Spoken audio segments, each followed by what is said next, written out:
FutureDad 49, the confidence point system. Quote, "You've got to jump off cliffs and build your wings on the way down." Ray Bradbury. When a confident person talks, they seem calm, they make eye contact, and their words are effortless. They rarely stutter or stumble. Their diction sounds smooth enough to be rehearsed, except that it isn't. Their words have a vitality and fluency that a prepared speech will never have. Sometimes it's because they've read FutureDad 6, public speaking starts in private, but not always. Why is this the case? How does a simple state of confidence work in such a way that transforms an activity, whether speaking, skiing, or sculpting? I will not explore the neurological processes because I would have to regurgitate an expert opinion. That I will not do.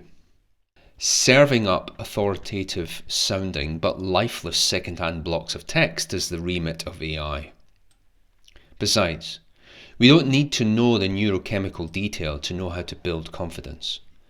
We don't need to understand rain cloud formation to explain why people live next to a river. We only need to know that whenever there is clean, steady moving water, people will gather near it. Similarly, when there is a supply of confidence, it causes a person's communication level and other valuable attributes to accumulate. So, how do you build lasting confidence? The most useful way I've found to understand confidence building is via a loyalty points scheme. We are all familiar with it. In modern day supermarkets, you accrue points on a regular basis. They arrange it so you don't even have to think about it. You use your loyalty card and get some bargains while the supermarket sells your data and locks in a customer. Everyone gains, more or less. In the same way, if you want to be confident in an activity, i.e. collect confidence points, you must partake in it. The point scheme depends on the activity, but it does have to be regular. It has to accumulate for years. And if you restart an activity that you used to have confidence in, you must revert to a basic level for a while. British Airways wiped my points-based executive level attainment because I didn't fly with them for 5 years. Fortunately, they retained my so-called lifetime points, even after that long pause of activity. Similarly, you will retain a basic muscle memory for a well-practiced activity, even decades later. Repetition. How does the application of the activity specifically relate to confidence building? There are two factors, repetition and intensity. The repetition is analogous to the routine collection of airline and hotel points from a simple regular activity. For example, the repetitive nature of teaching the same medieval history class for years means a teacher will be highly confident at it. He will whip through the learning outcomes like he's on autopilot. However, if 1 year the syllabus tilts to medieval politics instead of medieval history, he will be lost at sea. He has lost a repetition-derived confidence in the material despite being familiar with the neighbouring medieval politics content. It is the repetition that got him to that level of unconscious competence, and it is repetition that will restore the level of smoothness in his new class. Intensity. Now we come to the second component, intensity. That will drive the skill level up a few notches to reach the level of domain matter expert. Consider a popular vlogger on the same medieval history topic as the above-mentioned teacher.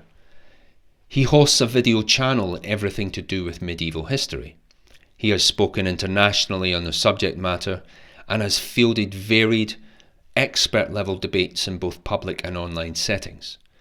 Some antagonistic and pedantic guests have called into question his understanding of the nuance. Thousands of hobbyists have scrutinized his content, challenged his answers, corrected him, sometimes ruthlessly. Each of these intense activities are the double and triple point multipliers of the airline point scheme. Originally, the vlogger needn't have studied the subject matter more deeply than the teacher. They may both have the same degree in history. But the vlogger will always speak much more confidently on the topic because of the intensity of the spotlight he's been under. If an intergalactic race came to Earth to challenge the foremost speaker on medieval history, we would not select the teacher for the contest. Without hesitation, we would select a vlogger who has the supreme confidence born of intense combat to carry him through. The intensity has acted as a multiplier for his confidence. Conclusion. So what to take from this? First, become a studied master and practitioner of your field through patient repetition. The best way to do that is via an unbreakable habit. It's not easy to establish, but it will never fail to be rewarding, personally and materially. I have published 4 free essays to help with this. Repetition-based competence only works so far, however. You will amass the confidence points appropriate to the time spent in the activity, and that's that. Domain expert confidence takes much more. So invite intense dialogue and expert challenge. Put yourself in the crucible of public debate.